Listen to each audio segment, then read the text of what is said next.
Assalamualaikum warahmatullahi wabarakatuh. Bismillah, alhamdulillah, wa nikmatillah, wala haula wala quwata illa billah amma ba'du. Salam tetepangan malih para kadang kinasih ingkang tansah kawula tresnani. Mugi-mugi wonten ing kalodhangan punika kula lan panjenengan sami tansah diparingi sehat wal afiat, mboten mawi alangan satunggaling punapa-punapa. Tansah pinarung rejeki ingkang kalal kathah barokah fidini wa dunya ilal akhirah. Sehingga punapa ingkang dados panjangane kita tansah dipun kabulaken dening Allah Subhanahu wa taala. Lan mugi ing mangken dadosake saged lestari anggen kita nggayuh kautaman saha kamulyan. Amin amin ya rabbal alamin. Teng mriki kula badhe medharake nggih punika rejeki lan lakuning urip.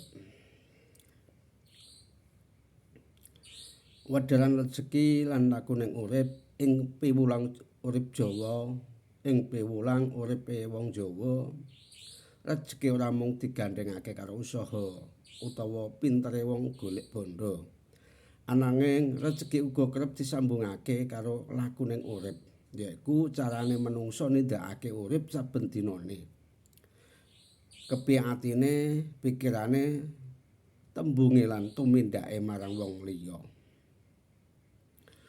Lah para sesepuh Jawa biyen kerep ngelingake yen urip iku ana tatanane.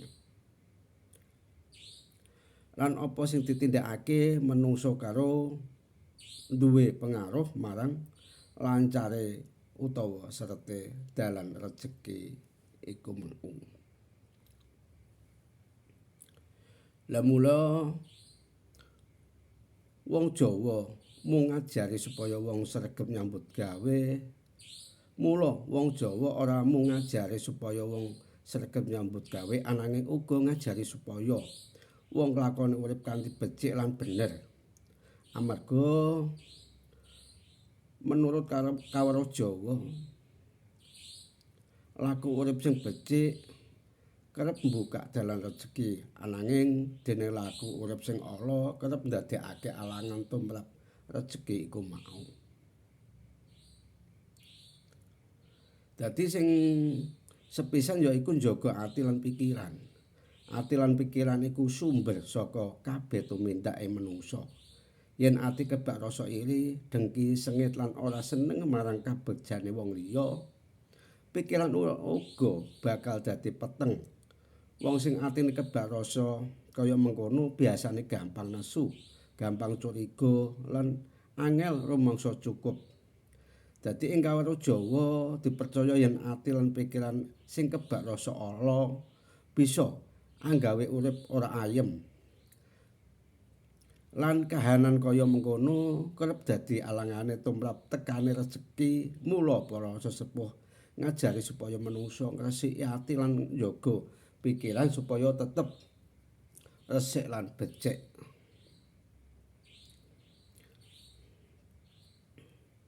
Lah sing kapindho yaiku njaga lisan utawa tembung. Wong Jawa nduwèni pitutur yen tembung iku nduwèni daya. Tembung sing alus lan becik bisa anggawe wong liya rumangsa seneng lan dihargai. Ananging tembung sing kasar nyakitake utawa ngapusi bisa ngrusak hubungan antarané manungsa. Yen hubungan antar manungsa rusak kerep kesempatan lan pitulungan uga dadi adoh. Padahal kadang rejeki iku ora mung teka saka usaha. Kadang rejeki iku ora mung teka saka usahane dhewe ananging uga liwat hubungan apik karo wong liyan. Mula wong Jawa ngajari supaya ngendika yen sing becik lan ora sumberana nganggo lisan. Dadi omong kudu dijaga nganggo tata cara ya nganggo waton ora kok waton omong. Iku welinge wong Jawa utawi sesepuh mbiyen. Lah sing angka ketelu yaiku tumindak lan pikiran. Sing ketelu yaiku tumindak lan perilaku marang wong liya. Ing budaya Jawa, wong sing seneng tetulung lan ora pelit marang kabecikan dipercaya luwih gampang oleh pitulungan nalika butuh nalika wong seneng nulungi. Wong liya uga bakal luwih seneng nulungi nalika dheweke ngalami kesulitan. Lah kahanan kaya mengkono kerep mbukak dalan anyar, kesempatan anyar utawa pitulungan sing ora disangka-sangka. Mula wong Jawa anduweni pitulungan supaya urip iku ora mung mikir awake dhewe, ananging uga kudu duweni rasa welas marang wong liya iku mau. Iku pesene wong Jawa mbiyen. Sing kepapat yaiku urip kanthi jujur lan ora njupuk hake wong liya. Para sesepuh Jawa kerep ngelingake yen bondo sing dipikolehi kanthi cara ora bener, ora bakal anggawa katentreman. Bisa wae katon akeh ananging kerep ora nggawa ayem ing batin. Lah wong sing golek bondo kanthi cara ngapusi, nyolong utawa ngrebut duweke wong liya, kadang urip ora tentrem lan kebak rasa wedi. Mula sangka iku wong Jawa ngajari supaya goleki rejeki kanthi cara sing becik lan bener. Amarga rejeki sing dipikolehi kanthi cara bener dipercaya luwih anggawa berkah lan katentremaning urip.